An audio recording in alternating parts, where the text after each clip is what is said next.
Hello and welcome back to another brand new review where we are of course continuing on with the trilogy month where we're at the end of the Batman Nolan films.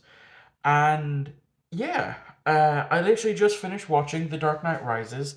Unfortunately, my Blu-ray copy just I'm not sure how well it would have worked, but it kept skipping a bit in the beginning, and I just didn't want to risk missing out on crucial information that might have been told in the beginning of the film. Turns out not really, but again, I also didn't want to run the risk of it skipping further down the line, just in case. So I found other means to watch it. Like I said, literally, I just finished watching it. I went in with low expectations for The Dark Knight Rises. Um, and that's simply because of what I've been told that um, Batman Begins was good. Obviously, The Dark Knight is amazing. You would have known my review for that on Wednesday, and then this one was kind of not all that well liked from just what I gathered from what I've been told. And so yeah, I went in with very low expectations and I was blown away by just how much I actually really enjoyed the film by the end. Now, I do have some gripes. Um, well, it's just two. It's just two gripes. And that is the first one is the god awful Irish accent that Tate woman was putting on. That I was listening to. I was like, wait, is that supposed to be Irish? And yeah, it is. It's typical American trying to do Irish accent, and it never sounded right. And I know why um that was done because unfortunately, like a dumbass, I was as the film was playing, I was looking at the who was in this going to be in this film on Letterbox, and I spoiled myself on a few things. But the way it went was not the way I thought it was going to go. Those things that I spoiled myself on was of course Liam Neeson appearing, but that was of course as a figment of Bruce's imagination.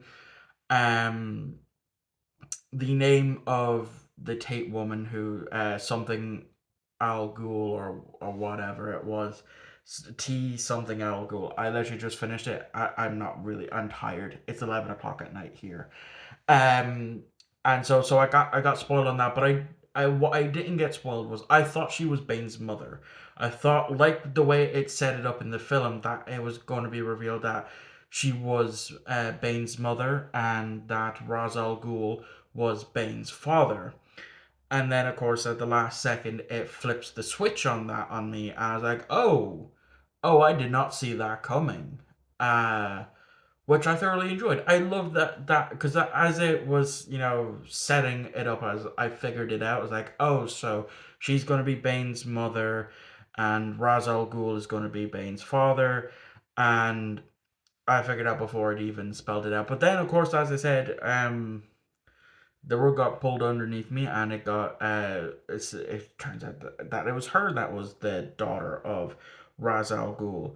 And Bane was just a friend who tried to protect her, which I loved. I know next to nothing about Bane as a backstory compared to um the Joker, who I would know more of. I'm not a big DC fan. I've explained this in the past two of these videos. I grew up on Batman the Animated series, as well as Brave and the Bold, as well as Batman Begins, and a bit of the 60s Batman, and a few of the 80s Batman films like Batman and Robin and Batman Forever. Those were what I grew up on in terms of Batman. Um, but I'm glad that I've actually watched these films. That I've crossed these off in my backlog because I really did enjoy them. So what was the other gripe? My other gripe was Catwoman. Anne Hathaway as as Catwoman. I'm hoping I'm remembering that it is Anne Hathaway, and I'm not thinking of somebody else who also begins with Anne. Um, your one from Les Mis, in the very beginning of the film. Um, that's that's the only immediate thought. Just in case I'm wrong, I'll probably look it up after I'm finished filming. Um, I did not. I don't. I look at her and I don't see Catwoman. You know. Um. Yeah, I just don't see her as Catwoman, and I personally just don't like her. In general, she's a great actress. Don't get me wrong. I can still also not like her. I don't know what it is. I look at her and I just don't like her. Um, so that was my other gripe. I suppose my third unofficial gripe would be the fact that once again, Cillian Murphy does nothing in this film. Yes, he is the one who is the one who is the judge essentially. Um, but yeah, that's it. He's only in for a few scenes, and this is the gripes that I've had with with this because Cillian Murphy's a great actor. He's just very underutilized in these films. In Batman Begins, it's set up for him to be the main villain, but then it turns out that's Ra's al Ghul. In the second film, he shows up for like in the first 5-10 minutes of the film, and then that's it. And then he's again in less than 2-3 minutes of this film, and that's it. We don't see him again. Now, like I said, I love Cillian Murphy. When the Shakes the Barley is his best movie, um, but he was severely underutilized in these films. He's supposed to be the Scarecrow. He's supposed to be a main actual threat villain who gets pushed to the side always, like real quick. And that's what I my big gripe with the entire trilogy is that, just how much of a throwaway character the Scarecrow seems to be in this film. Christian Bale, as always, is fantastic. I really enjoyed him. I really enjoyed the suits. Um, let's see what else. What else? What else? Yeah, again, Nolan directing fantastic. And I wish we got one more. I honestly did. The way things were setting up at the end, which of course I knew, Bruce had survived, um, that he wouldn't have died. Like it's a common trope to be done where you think the person has died self-sacrifice, but they managed to survive last second. These things have been done before, um, so it was a common trope that I knew was going to happen. But they set up him getting his own Robin. Batman finally getting a Robin at the end of the film, and like I said, I would have liked to get one more. Bane, I suppose, just to talk about Tom Hardy as Bane.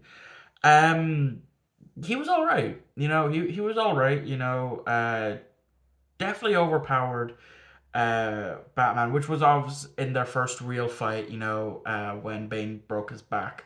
That like he was eating up those punches that Batman was throwing his way. And I think the only reason why Batman got the upper hand on their second fight was because Batman damaged his mask, which was what we were told in the film that, the mask is what keeps the pain away. So obviously with the mask damage, the pain is starting to come back, and that's kind of deterring his concentration, and that's what allowed Batman to get the upper hand. But yeah, he was all right. Again, I'm not all that familiar with Bane. Um, but I'm like I said, I'm glad that I've watched this trilogy. That I finally gotten it out of my backlog. I enjoyed my time. So how would I rank these films? Well, obviously The Dark Knight is number one, and I'm gonna give it to The Dark Knight Rises. Like I said, I really enjoyed my time. I get a 4 out of 5 on Letterboxd. And I think I give Batman Begins, which obviously would then be number three, um, a 3 out of 5 on my letterbox. I'm not 100% sure. I'm basing this off of memory. You see, I reviewed those two films at the beginning of last month of April. I'm recording this on the tail end of April because, again, I kept having issues with my Blu-ray. I got it cleaned, tested it out, and unfortunately, bupkis. So I'm gonna need to track down another copy at some point. It's a pretty cheap pickup anyway, so it's not gonna break the bank too much. But yeah, I've enjoyed, um, watching these films so much that I went and got myself a little Lego Batman from a polybag. And what I love about this is the whole cowl is, if I can get it off, is just one big piece, uh, which I really love, and it's, not the cloth that Lego have done in the past for the cowl. And then of course there's let me see if I can focus. Yeah, there's face number one, which you can barely see, and then face number two. I obviously did a YouTube short last month about building it, so if you want to go watch it, check the shorts tab for on my channel. But yeah, that is going to wrap this up, which means I only have one more film to review for Trilogy Month because I have everything else filmed except for one, and that is the one that is going to be coming out on Monday. That, ladies and gentlemen, is of course my Phantom Menace review. Except it's not going to be your average Phantom Menace review. No, no, no. You see, for May the 4th, my local cinema is replaying Phantom Menace, as well as giving out a free poster, and I've bought my tickets for that. So I'm going to go see it, and it'll be my first proper Star Wars experience in a cinema.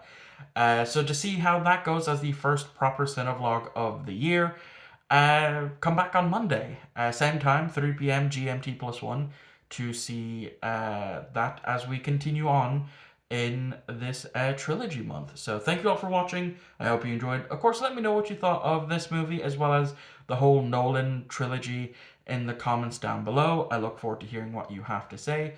And I shall see you all tomorrow for Doctor Who review, I believe. I think by the time this goes up, it'll be probably time for Doctor Who.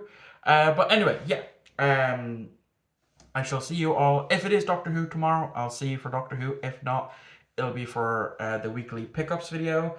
But yeah, I'll see you for tomorrow regardless for whatever video is coming out.